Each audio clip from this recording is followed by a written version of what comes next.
ऐसे वैसों को दिया है, कैसे कैसों को दिया है। चाहेला भंगारी कुल खरारी मानसो होती सली।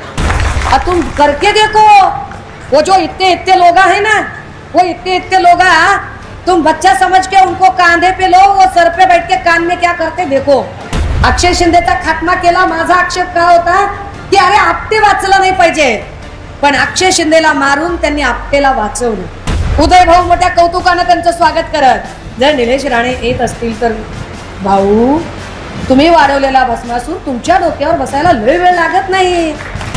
जर एखादा कोकणातला गुंड प्रवृत्तीचा एखादा अगदी म्हणजे ज्याला आम्ही चवन्नी छाप म्हणतो, आता माझ्या बहिणीचं लग्न झालं, मी माझ्या बहिणीच्या लग्नासाठी तब्बल 16 लाख रुपये खर्च केले। बॅनर बडे मियाँ तो बडे मियाँ, छोटे मियाँ सुभान अल्लाह। काय बोलावं त्यांच्याबद्दल। मग तिकडनं ते योगेश गोगावलेंचं काहीतरी वेगळं। दर वेळेला सुषमाताईंना फक्त आमचं भंगारच दिसतंय का? होय, मला तुमचं पहिल्यांदा भंगारच दिसतंय, कारण सोन्यासारखं काही तुमच्याकडे नाहीच आहे, तर करायचं काय? त्या 3 सभा आणि त्या प्रचाराच्या दरम्यान आपल्या सगळ्यांना कल्पना असेल की प्रचार चालू होता, इतका प्रचार चालू होता की शेवटी फिरून फिरून हेलिकॉप्टर मोडून पडायची वेळ आली आणि ते नेमकं स्नेहलताईच्याच एरियामध्ये मोडून पडलं। एवढा प्रचार चालू होता। त्या प्रचार सभेनंतर आमचे तिथले काय नव्हतं त्यांचं पदाधिकारी आपले ज्यांच्या गाडीवर हल्ला केला, अनिल नरवडे, हे गोगावलेंच्या लोकांनी त्यांच्या गाडीवर हल्ला केला। अतिशय सुंदर कार्यक्रम झाला होता। गुन्हेगारी वाढली आहे, अनेक वेगवेगळ्या गोष्टी आहेत। मुळात ही निवडणूक का महत्त्वाची आहे हे पहिल्यांदा समजून घ्या। तुम्ही महाडचे आहात का पुण्याचे आहात याही पेक्षा महत्त्वाचं तुम्ही वंदनीय बाळासाहेबांचे शिवसैनिक आहात हे माझ्यासाठी जास्त महत्त्वाचं आहे। मुद्दा क्रमांक 1, का लढायचे आपल्याला? तर त्याचं पहिलं महत्त्वाचं कारण, ज्या लोकांनी गद्दारी करून आणि कपट कारस्थान करून सन्मान्य पक्षप्रमुखांना वर्षा बंगल्याच्या पायऱ्या उतरायला भाग पाडलं, त्याच वर्षावर 50 पट अधिक दिमाखाने जर पुन्हा स्थानापन्न करायचं असेल तर एक एक जागा महत्त्वाची आहे। त्यात महाडची जागा आहे। फॉर्म्युला सांगितला जातोय की ज्याचे जास्त आमदार निवडून येतील त्याचा मुख्यमंत्री होईल, आणि आम्हाला तर उद्धव साहेबांना मुख्यमंत्री करायचे। जर उद्धव साहेबांना मुख्यमंत्री करायचं आहे तर आमची प्रत्येक जागा निवडून आली पाहिजे, आणि त्यामुळे अगदी पुण्यातली ज्या आम्ही जागा मागतोय तीनही, आणि त्याचा आम्ही वारंवार पुनरुच्चार करतोय की होय, आम्ही आमचा वडगाव शरीवरचा दावा सोडलेलाच नाही। कोथरूड आणि हडपसरची जागा आम्ही मागतच आहोत, पैकी हडपसरची जागा आता क्लिअर झालेली आहे। त्यामुळे या प्रत्येक जागेवरचा उमेदवार निवडून आणणं ही आमची जबाबदारी आहे, आणि तो निवडून आला पाहिजे, कारण साहेबांना मुख्यमंत्री करण्यासाठी एक एक जागा महत्त्वाची आहे। आम्हाला काय हे सगळं गरजेचं आहे?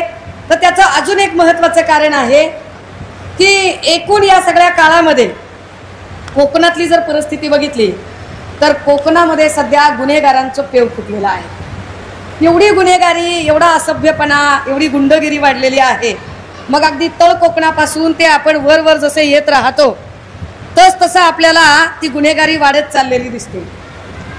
तळ कोकणातल्या लोकांनी अगदी महाडमध्ये सुद्धा आता शिरकाव केलेला आहे। तुमच्या पोलादपूरच्या बाजूला हेच सगळी जी 4 आणे 12 आणे जी चिल्लर आहे सगळी, त्या सगळ्या चिल्लर कंपनीने तिथे पण काही प्लॉटिंग आणि हॉटेलिंगचा बिझनेस सुरू केला आहे।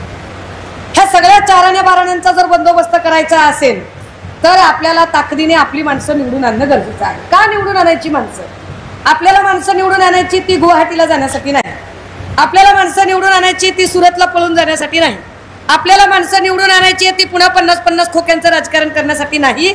आपल्याला माणसं निवडून आणायची ती ह्यांची जी गुन्हेगारी बोकाळलेली आहे ती गुन्हेगारी थांबवायची आहे। जर एखादा कोकणातला गुंड प्रवृत्तीचा एखादा अगदी म्हणजे ज्याला आम्ही चवन्नी छाप म्हणतो असा एखादा 4 आणे 12 आणे जर उठत असेल आणि तो इथल्या पोलीस यंत्रणेबद्दल बोलत असेल, तो आमच्या पोलीस कर्मचाऱ्यांबद्दल, माझा राग, माझा आक्षेप कायम गृहमंत्र्यांवर आहे। माझा आक्षेप आमच्या पोलीस बांधवांवर नाही, कारण आमचे जे पोलीस बांधव आहेत ते फक्त आणि फक्त आदेशांचं पालन करत आहेत। आदेश देणारे गृहमंत्री महोदय आहे। गृहमंत्री महोदयांनी पोलिसांचे हात बांधलेत, त्यामुळे पोलीस काही करू शकत नाहीत, ही अडचण आहे। ज्या ज्या भागातला आमदार आहे त्या त्या भागातल्या आमदारांनी आपल्या सोयीचे PI पोलीस स्टेशनला आणून ठेवलेले आहेत, मग ते महाडमध्ये सुद्धा आणून ठेवलेले आहेत। मग त्या PIने काय करायचं की आपल्या सोयीचा जो काही PI आणला त्या आमदाराने 307 करायची, 353 करायची, 354 करायची, 302 झाला तरी FIR करायची का नाही हे PI ने पहिल्यांदा आमदाराला विचारायचं. आमदार सांगतील तरच FIR होईल. हे असं राज्य कधीही इथे घडलेलं नव्हतं. पण सध्या शिंदे साहेबांच्या काळात हे सर्रास चाललेलं आहे. आपल्याला का ही निवडणूक महत्वाची आहे आणि महाडची जागा का महत्वाची आहे? मला अदनान सामीचं गाणं फार आठवतं. ऐसे वैसों को दिया है, कैसे कैसों को दिया है. छायला भंगार इकून खाणारी माणसं होती साली. भंगार, ह्या भंगारासारख्या लोकांची सोन्याच्या वरची ऐपत ज्या मातोश्रीने बनवली, त्या मातोश्रीवर जर हे गद्दारीचं शस्त्र उगारत असतील तर अशा लोकांना तिथल्या तिथे नेस्तनाबूत करणं आणि तिथल्या तिथे त्यांना पाणी पाजणं गरजेचं आहे. आणि ते पाणी महाडच्या चवदार तळ्याचं पाजलं पाहिजे. मला खात्री आहे की स्नेहलजी त्या कामात अत्यंत शिताफीने ते काम पार पाडतील. ज्या महाडच्या चवदार तळ्याचा इतिहास फार मोठा आहे, ज्या महाडच्या चवदार तळ्याने माणुसकीचा संघर्ष घडवून आणला, अहो त्या चवदार तळ्याशी पण बेईमानी करावी? साधा त्या तळ्यातला गाळा काढू नये लवकर? त्या तळ्याच्या सुशोभीकरणाच्या नावाखाली करोडोचं बजेट आलं तर ते बजेट खाऊन टाकावा? काय काय खाता? म्हणजे भंगार खाता, पैसे खाता, तळ्यातला गाळ सुद्धा खाता, ती घाण सुद्धा. कशा कशात पैसे खावे त्याचं काही लिमिट नाही का? आम्हाला ही निवडणूक महत्वाची वाटते का? आम्हाला हे गरजेचं वाटतं? ज्या पद्धतीने नितेश राणे, निलेश राणेंची गुंडगिरी खाली तळ कोकणात आहे. काल परवा पत्रकार विचारत होते, ताई निलेश राणे आता भाजपमध्ये जाणार आहेत, कसं बघता या सगळ्यां, सॉरी काय शिंदे गटात जाणार आहेत, कसं बघता या सगळ्या गोष्टींकडे? आम्ही काय बघायची गरज आहे? चिदवी मेरी पडवी मेरी म्हणत फडणवीसांनी इकडून पण माझाच माणूस तिकडून पण माझाच माणूस म्हणत निलेश राणेला ते तिकडे पाठवत आहेत, कारण उदय सामंतांची कोंडी करण्यासाठीचा त्यांचा ट्रॅप चालू आहे. उदय भाऊ मोठ्या कौतुकानं त्यांचं स्वागत करत, जर निलेश राणे येत असतील तर भाऊ तुम्ही वाढवलेला भस्मासूर तुमच्या डोक्यावर बसायला लय वेळ लागत नहीं. तुम करके देखो, वो जो इतने लोग हैं ना, वो इतने लोग तुम बच्चा समझ के उनको कांधे पे लो, वो सर पे बैठ के कान में क्या करते देखो. वो नाम के चाराने बाराने है आणि असं गोंगाट करणं त्यांचा स्वभाव आहे. काय गुंडगिरी आणि काय हैदोस त्या साईडला घातलाय त्यांनी तळ कोकणात ते आम्ही बघतो. आणि तशीच गुंडगिरी आणि तसाच हैदोस इकडे महाडमध्ये गोगावले साहेबांनी. माझं हेलिकॉप्टर क्रॅश झालं राजे हो. काय कारण होतं हेलिकॉप्टर क्रॅश होण्याचं? तर म्हटले की धुळीचे फार लोट उठले, आधी पाणी मारायला पाहिजे होतं. आम्हाला पाणी मारायला प्रशासनाने टँकर दिलं नाही. बरं याच्यावर बोलतात कुठे? तर गोगावले साहेब फोन करत नाहीयेत. लय चमत्कारिक माणूस बरं का. आपल्याला मयाबी येते, जाऊ दे भाऊ आहे आपला, बहीण म्हणून आता काय करणार. चमत्कारिक माणूस आहे. 3 दिवस उलटून गेले आणि एका फोनोबाईट मध्ये फोनोबाईट संपलंय आणि फोन संपल्यावर ते 1 मिनिट थांबा आता आहे ते तुझी तब्येत बरी आहे का? नाही, परवा तुझा फोनच लागत नव्हता आणि तुझं हेलिकॉप्टर पडलं म्हणून. अरे काही 1 रुपया जास्तीचा गेला असता होय, करायचंच की फोन. एका चॅनलच्या फोनोबाईट मध्ये माझ्या तब्येतीची काळजी करणारा भाऊ आणि त्यांनी लाडकी बहिणीची योजना आणायची. काय चमत्कारिक माणसं आहेत. पण तुम्हाला खरं सांगू का, मला ना भरत गोगावलेंची माया येते. बिचाऱ्याबद्दल वाईट वाटतं आपल्याला की काय का असं ना आपला भाऊ आहे राव. काय म्हणजे एवढी गद्दारी केली, एवढा गद्दारीचा कलंक लावून घेतला, एवढं वाया सुरत गुवाहाटी केलं, विश्वासघात केला आणि बिचाऱ्याला काहीच मिळालं नाही. 2.5 वर्ष काही मिळालं नाही. 2.5 वर्षापासून कोट शिवून ठेवला. म्हणले कुणाला मिळणार? म्हणले मुख्यमंत्री. कुणाला मिळणार मंत्रीपद? आपल्यालाच मिळणार. हे कोट शिवला. म्हणले आता मंत्रीपदाची शपथ घ्यायची आहे. शपथ घेतली कुणी? आदिती तटकरेंनी. फार गमतीदार आहे बरं का सारखं. बघा तुम्ही आता तिकडून म्हणजे गोगावल्यांचं गुढं उठवलं, तिकडे आदिती तटकरेंना सेट केलं. तळ कोकणामध्ये आता उदय सामंतांना हलवायला लागले. तिकडे निलेश राणे सेट होत नसते, कारण तिकडे आमचा वैभव नाईकांच्या सारखा निष्ठावंत शिलेदार ठामपणे उभा. आमच्या भास्कर दादांच्या सारखे आणि विनायक राऊत साहेबांच्या सारखी माणसं ठामपणे उभी आहेत. तुम्ही पैशाचा पाऊस पाडला म्हणून काय होते? माणसं आहेत आमची तिथे.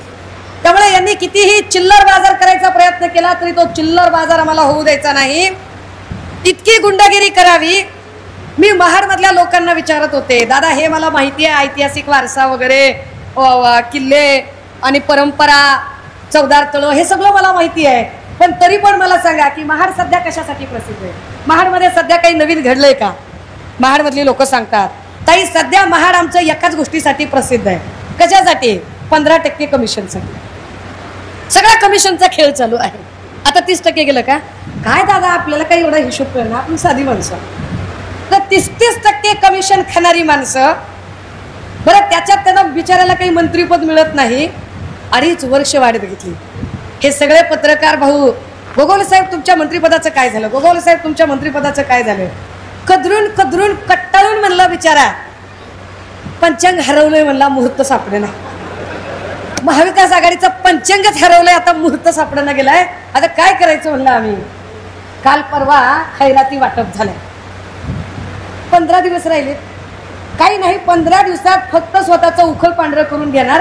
15 दिवसात फक्त स्वतःच्या निवडणुकीचा जेवढा खर्च आहे तेवढा खर्च वसूल करणार. 15 दिवसात कुठल्याही महामंडळाकडून काही काम होत नाही. पण ज्या पद्धतीने आता एसटी महामंडळ असेल, वेगवेगळी महामंडळं यांची खैरात शिंदे गटातल्या काही वाचाळवीरांना अशीच देऊन टाकली, त्या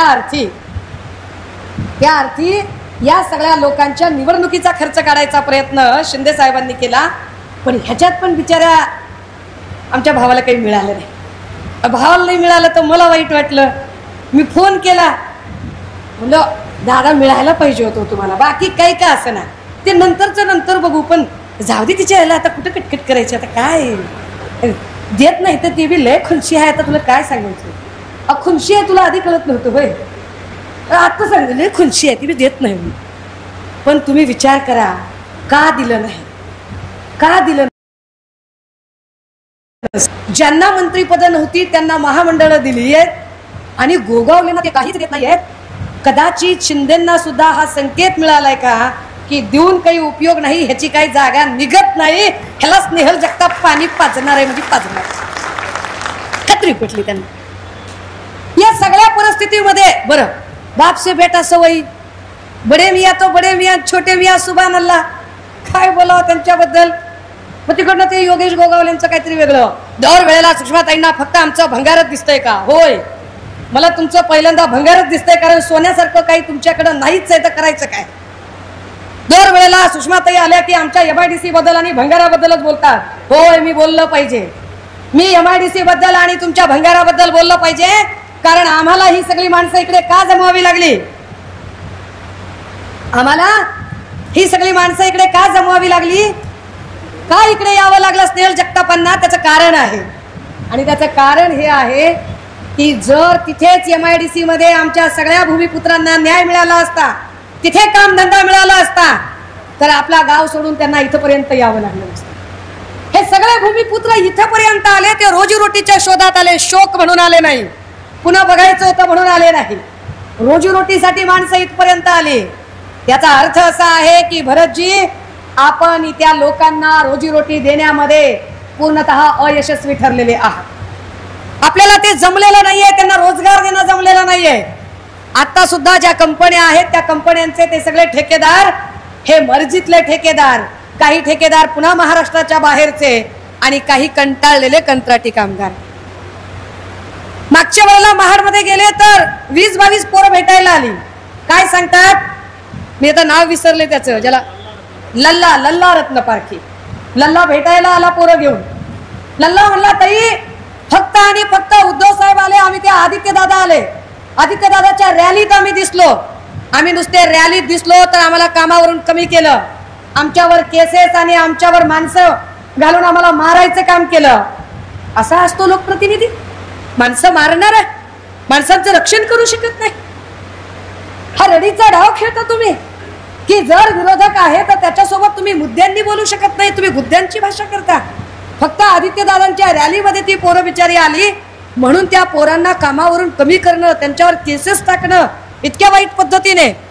माझी सभा तिकडे झाली, सभेचं आयोजन करणारे जे पदाधिकारी आहेत लगेच त्या पदाधिकाऱ्यांच्या गाड्यांवर हल्ले. ही गुंडागर्दी थांबवायची असेल तर तिकडे बदल करणं गरजेचं आहे. आता तो बदल अजून एका कारणासाठी करावा लागेल. ह्या सगळ्या लोकांची जी भाषा आहे ना ती अत्यंत घाणेरडी, गचाळ आणि बेताल भाषा झाली. हे असे आधी नव्हते, पण पण ढवळ्या शेजारी पवळा बांधला आणि वान नाही पण गुण लागला अशी यांची अवस्था झाली.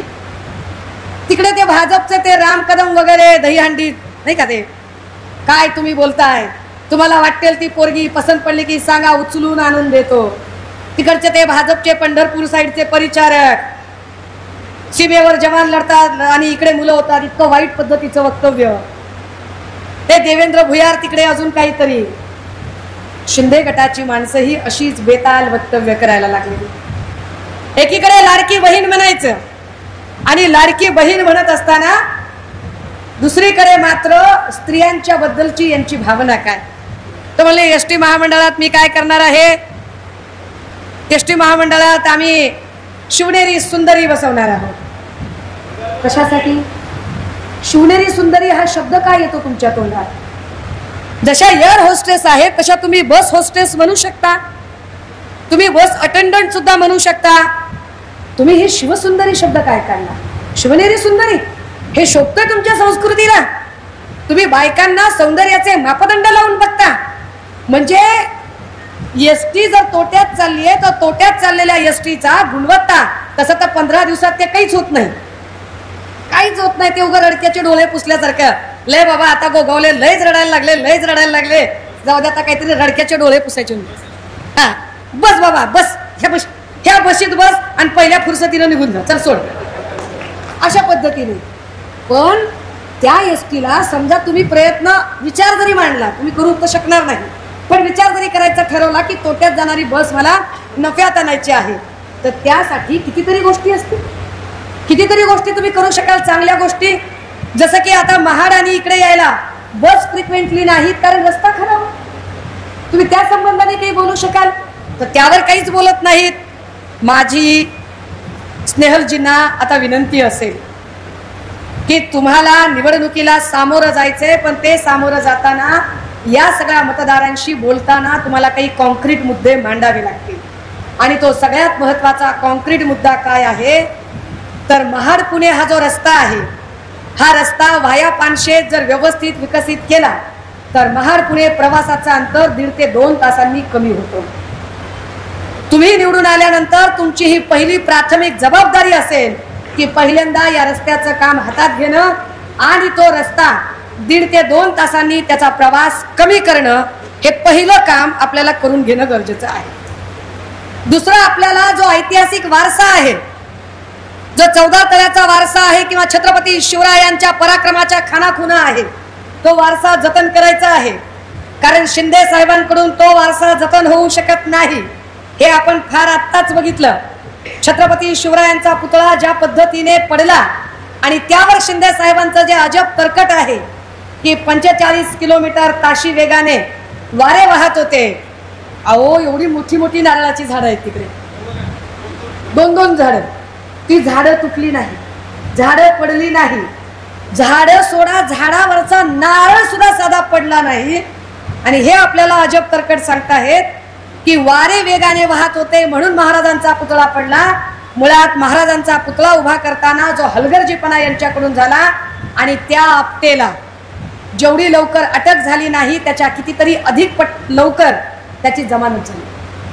अक्षय शिंदेच्याही बाबतीत तेच केलं त्यांनी. अक्षय शिंदेचा खात्मा केला. माझा आक्षेप का होता की अरे आपटे वाचलं नाही पाहिजे, पण अक्षय शिंदेला मारून त्यांनी आपटेला वाचवलं. आपटेची जामीन लगेच झाली. आपटेला ताब्यात कधी घेतला? हायकोर्टाने झापले, हायकोर्टाने जामीन नाकारला. हायकोर्टाने जामीन नाकारल्यानंतर हजर होणे गरजेचेच होते. मग तो हजर झाला. कुठून हजर झाला? तर पोलिसांनी खोटी खोटी अटक दाखवली. आम्ही त्याला कर्जत मधून ताब्यात घेतलाय. बदलापूरच्या शेजारी कर्जत आहे. पोलिसांच्या लक्षात येत नाही की कर्जत मध्ये तो लपलाय, पण असं होत नाही.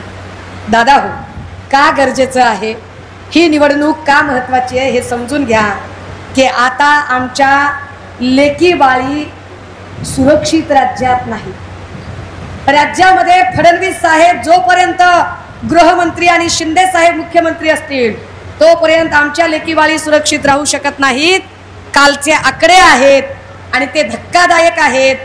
पुण्यामध्ये गेल्या 7 महिन्यामध्ये 265 बलात्काराच्या घटना घडल्या आणि हा पुणे सिपिंचा आकडा आहे, माझा आकडा नाही. 265 बलात्काराच्या घटना, 750 विनयभंगाच्या घटना फक्त 7 महिन्यामध्ये जर घडलेल्या असतील तर आमच्या लेकीबाळी सुरक्षित कुठे? बरं, आमचं लेकरू सुरक्षित शाळेत नाही, आमचं लेकरू सुरक्षित शाळेच्या बसमध्ये नाही, स्वच्छतागृहात नाही, हॉस्पिटलमध्ये नर्स सुरक्षित नाही, पेशंट सुरक्षित नाही, डॉक्टर सुरक्षित नाही. आणि काय पोलिसांना बोलावं? पोलीस तरी कुठे सुरक्षित? कोयता गँगवाले पोलिसांना धडकी मार करायला लागलेले. सुरक्षेचं काय करायचं? पण सरकार म्हणते आम्ही लाडकी बहीण आणलेली आहे आणि 1500 वगैरे दिलेली आहे. दादा हो, तुम्ही सगळी कोकणातली माणसं, कष्टकरी माणसं, तुमच्यापैकी किती जण असतील बरं की तुम्ही तुमच्या बहिणीचं लग्न लावून दिलंय? जरा हात वर करता येतील? हात सुद्धा वर करत नाहीत लोक. नाही, हात वर करत नाहीत त्याचं कारण आहे बरं का, की बहिणीला केलेलं काय बोलायचं. बरोबर आहे, बहिणीला केलेलं काय बोलायचं? दादा हो, आपण आपल्या बहिणींची लग्न लावू. कदाचित कोकणात अजून कमी प्रमाणात लागत असतील, आमच्या मराठवाड्यात तर 20-20, 25-25 लाख रुपये खर्च करतात, 50-50 लाखापर्यंत. कुंडे सुद्धा तेवढ्या मोठ्या प्रमाणात देतात. कित्येकदा शेत जमिनी विकल्या जातात, गहाण टाकल्या जातात, घरदार गहाण टाकलं जातं. तुम्ही विचार करा दादा हो, तुम्ही तुमच्या बहिणींची लग्न लावली किंवा भाच्यांना काही करून दिलं किंवा त्यांच्या शिक्षणाला हातभार लावला, तुम्ही कधी बॅनर लावलाय का? आता माझ्या बहिणीचं लग्न झालं, मी माझ्या बहिणीच्या लग्नासाठी तब्बल 16 लाख रुपये खर्च केले. बॅनर लगेच तिच्या सासर घरी बॅनर. बहिणीचं मूल आजारी होतं, तिकडे गेलो होतो, तिच्या हॉस्पिटलचं बिल भरायला पैसे नव्हते, साधारण 7,500 रुपये मी तिकडे बिल भरलं. बॅनर लावला भावाने कधी? बॅनर नाही लावला.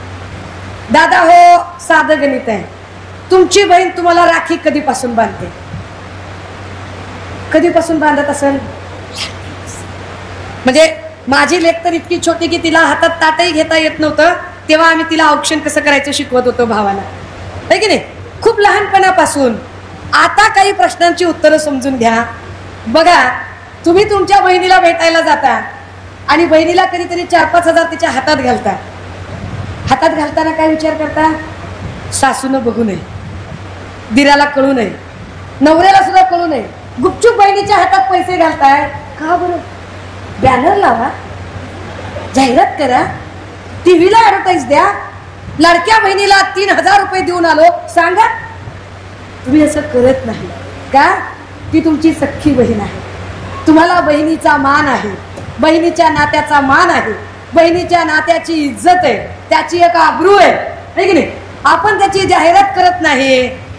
1500 टिकल्या दिल्या नाही आणि 1500 टिकल्या देऊन 10-10 हजाराचं बॅनर लावतात. लाजत नाही जीवाला की बहिणीला 1500 दिल्या म्हणून सांगतात. कोणता भाऊ बहिणीला दिल्यावर बॅनर लावतो? कोणता भाऊ बहिणीला दिल्यावर त्याची जाहिरात करेल? पण हे जाहिरात करतात कारण हे बहिणीला देत नाहीत, हे भाऊ नाहीत, हे संधी साधू टपलेली आमच्या मतावर टपलेले सगळे राजकारणी आहेत. ते आम्हाला बहीण म्हणून बघत नाहीत, तर त्यांना मत देणारा एक मतदार म्हणून बघतात. बहीण भावाचं नातं असं नसतं. बहीण भाऊ अशा पद्धतीने एकमेकांशी वागत नसतात. बरं, त्यातही आपण समजा मानू बाबा की शिंदे साहेबांच्या आपण बहिणी आहोत. आपला जन्म कवापासून झाला? आपण 30-40 वर्ष झाली आपल्याला. शिंदे साहेबांचं वय 60-65 वर्षाचं. शिंदे साहेब तिकडे म्हणजे जेव्हा रिक्षा चालवत होते तेव्हापासून, रिक्षा चालवताना त्यांना आम्ही बहिणी दिसलो नाही. मग ते शाखा प्रमुख झाले वंदनीय बाळासाहेबांमुळे, बहीण दिसली नाही. मग ते विभाग प्रमुख झाले, बहीण दिसली नाही. नगरसेवक, बहीण दिसली नाही. महापौर, बहीण दिसली नाही. उपनेता, नेता, मग आमदार, मग मंत्री, आणि त्यांना बहीण आठवलीच नाही. अहो, जून 2022ला मुख्यमंत्री झाले. ऑगस्ट मध्ये 2022ची राखी पौर्णिमा 2022च्या ऑगस्ट मध्ये आली, तेव्हा पण महाराष्ट्रातल्या बहिणी त्यांना दिसल्या नाही. सप्टेंबर, ऑक्टोबर, नोव्हेंबर, डिसेंबर गेला, बहीण दिसली नाही. 2023 उजळलं. 2023चं जानेवारी, फेब्रुवारी, मार्च, एप्रिल, मे, जून, जुलै, ऑगस्ट, सप्टेंबर, ऑक्टोबर, नोव्हेंबर, डिसेंबर गेलं, बहीण दिसलीच नाही. 2024 उजळलं. जानेवारी, फेब्रुवारी, मार्च, एप्रिल गेलं, बहीण आठवलीच नाही. मे मध्ये जेव्हा बहिणीनं कचकाटून हबाडा दिलाय, असा बी हिसका इंगळा दाखवलाय, 360 डिग्री मध्ये ताळ्यावर आलेत सगळे. बहीण आहे, बहिणीची काळजी घे. आता बहीण आठवते तुम्हाला, पण दादा हो, ही बहीण आठवताना किती लोकांचा विसर पडलाय. त्यांना होमगार्डचे पैसे दिले नाही, अंगणवाडी सेविकांचे पैसे दिले नाही, आशा वर्करचे पैसे दिले नाही, संजय गांधी निराधार योजना बंद पडण्याच्या मार्गावर आहे, पेन्शनर लोकांचा प्रश्न आहे, आश्रमशाळेतल्या शिक्षकांचे पगार नाहीत. राज्याच्या मुख्य सचिवांनी सांगितलं 1 महिन्याचं पेमेंट करण्यासाठी 3,500 करोड रुपये खर्च करावे लागत आहेत. 3,500 करोड खर्च करणं शक्य नाहीये. राज्याची वित्तीय तूट इतकी तयार झाली आहे, 7 ते 8% ती तूट गेली आहे. आणि ती तूट भरून काढायची असेल, हे मी म्हणत नाहीये, राज्याचे मुख्य सचिव आणि अधिकारी सांगताहेत की राज्यावर इतका कर्जाचा डोंगर या लोकांनी करून ठेवलाय की ती वित्तीय तूट जर भरून काढायची असेल तर पुढची 10 वर्ष पुरणार नाहीत. एवढा यांनी आश्वासन, घोषणा आणि जाहिरातबाजीवर खर्च केलाय. हे सगळं बंद करायचं असेल आणि सगळ्यात महत्वाचं, पोरांच्या नोकर भरत्याच निघाल्या नाही, कुठलीच नोकर भरती नाही. MPSC ला दुबळा करण्याच्या नादात सगळी परीक्षा पद्धती आउटसोर्सिंगला दिली आहे आणि परीक्षा पद्धती आउटसोर्सिंगला दिल्यापासून तब्बल 70 प्रकारच्या परीक्षा झाल्या आणि सगळ्या परीक्षांचे पेपर फुटले. या सगळ्या परीक्षांचे पेपर जेव्हा फुटतात त्यावेळेला नुकसान आमच्या पोरांचं होतं, नुसतं आर्थिक नाही. एक परीक्षा जाणं म्हणजे 1 वर्ष जाणं. कित्येक जण यजबार होतात. करायचं काय? यजबार झालेल्या पोरांनी MIDC मध्ये काम करावं म्हटलं, कंपनीमध्ये काम करावं तर कंपन्या नाही, कंपन्या सगळ्या गुजरातला. मग कंपनीत काम नाही, सरकारी नोकरीला काम नाही, जगणार कशी ही पोरं? त्याचं विजन सांगताहेत आमचे नेते सन्माननीय आदित्यजी. ते विजन जर वास्तवात उतरवायचं असेल तर यावेळेला सत्ता बदल करणं गरजेचं आहे आणि तो सत्ता बदल होण्यासाठी महाडची जागा जिंकणं सुद्धा गरजेचं आहे. आणि महत्वाचं, का महाड जिंकायचं आहे, का महाडच्या लोकांना इकडे बोलावलेलं आहे? आता आडमुठ्या लोकांचा कंटाळा आलाय, ज्यांना बोलायचं कळत नाही, ज्यांना मांडायचं कळत नाही. आता जरा सुशिक्षित लोक, थोडीशी जरा सुसंस्कृत आणि सभ्य लोकांना प्रतिनिधित्व देण्याची गरज आहे. आणि म्हणून त्या भागामध्ये एक उच्च शिक्षित तरुणी, आम्ही आमच्या बहिणीला नुसती 1500च्या खैरात नाही तर आम्ही आमच्या बहिणीला विधिमंडळात जाण्याचा राजमार्ग उपलब्ध करून देत आहोत, जो असंख्य लोकांना 1500 नाही, डायरेक्ट विधिमंडळात जाण्याचा राजमार्ग उपलब्ध करून देतोय. ते कुटुंब प्रमुख उद्धव साहेबांच्या विजनमुळे होतंय. आणि म्हणून एक अत्यंत सुशिक्षित, तडफदार असं नेतृत्व उभं करण्यासाठी या वेळेला आपण स्नेहलताईंच्या पाठीशी निश्चितपणे उभं राहू. ही सगळी पुण्यात राहणारी माणसं आहेत म्हणून जमेल तेवढं मला इथे मांडायचा प्रयत्न करते. प्रचार सभा जेव्हा सुरू होतील तेव्हा महाडमध्ये येणार आहे. महाडमध्ये आल्यावर मी उर्वरित माझं भरत भाऊंवरचं प्रेम व्यक्त करेल. आणि त्यावेळेला असं कसं आपण कुणाची बाकी ठेवत नाही, आपण कुणाची उदारी ठेवत नाही. त्यामुळे त्यांची सुद्धा बाकी बैजवार चुकवली जाईल. आपण बैजवार बाकी चुकती करण्यासाठी मतपेटीतनं ती बाकी आपण चुकती करू शकतोय. कोरोनाच्या काळात तुम्ही मी आज आपण दिसतोय, त्याला कारण उद्धव साहेबांनी केलेलं अत्यंत उत्कृष्ट नियोजन, ज्या नियोजनामुळे आपण दिसतोय. कोरोनाच्या काळामध्ये जेवढी आमची काळजी घेतली त्या काळजीचा जर आम्ही उतराई व्हायचं असेल तर ती उतराई होण्याची एक मोठी संधी की या वेळेला मशाल पेटली पाहिजे. आणि हो, निवडणुकीचं चिन्ह नीट लक्षात ठेवा. आपल्याला विनायक राऊत साहेबांच्या इलेक्शनमध्ये जो फटका बसला त्याचा ॲनालिसिस करताना महत्त्वाचं कारण हेही आढळून आलं की निवडणूक चिन्ह नीट पोचलं नव्हतं.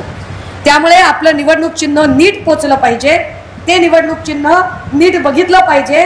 हे लोक थोड्या बदमाशा करणारे आहेत. साधर्म्य असणारं निवडणूक चिन्ह देऊन डमी कॅन्डिडेट उभे करू शकतात. त्यामुळे चिन्ह पोचवणं गरजेचं आहे. दुसरी गोष्ट, जे पदाधिकारी काम करताय स्नेहलताईंच्या सोबत, त्या स्नेहलताईंच्या सगळ्या पदाधिकाऱ्यांनी लक्षात घ्यायचं आहे, भलेही तुम्हाला 2 नाही 3 दिवस लागू देत, पण मतदार याद्यांचं वाचन करा.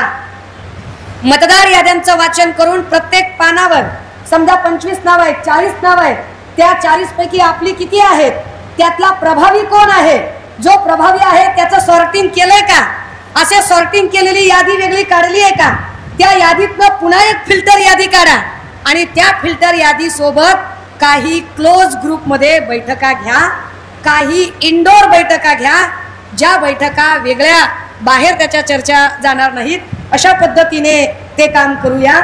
कारण आपण जर सत्याचे पायी असू, निष्ठेने काम करत असू, तर मला खात्री आहे की विजय आपला आहे. भले भले लोक सांगतात की स्नेहल जगताप फार भिडतायत बरं का, नडतायत बरं का. आता आम्हाला तुम्ही भिडताय, नडताय, लढताय, पण तुमचं जिंकणं आमच्यासाठी जास्त महत्त्वाचं आहे. तो एक एक शिलेदार निवडून आणणं महत्त्वाचं आहे. पुनश्च एकदा स्नेहलजींना त्यांच्या विजयासाठी शुभेच्छा देते. आणि मशाल चिन्ह आपल्या सगळ्यांच्या मनामनात अन्यायाविरोधातली मशाल जी आई जगदंबेने आपल्या हातात दिलेली आहे, ती मशाल तेवत राहील ही अपेक्षा करते. थांबते, रजा घेते.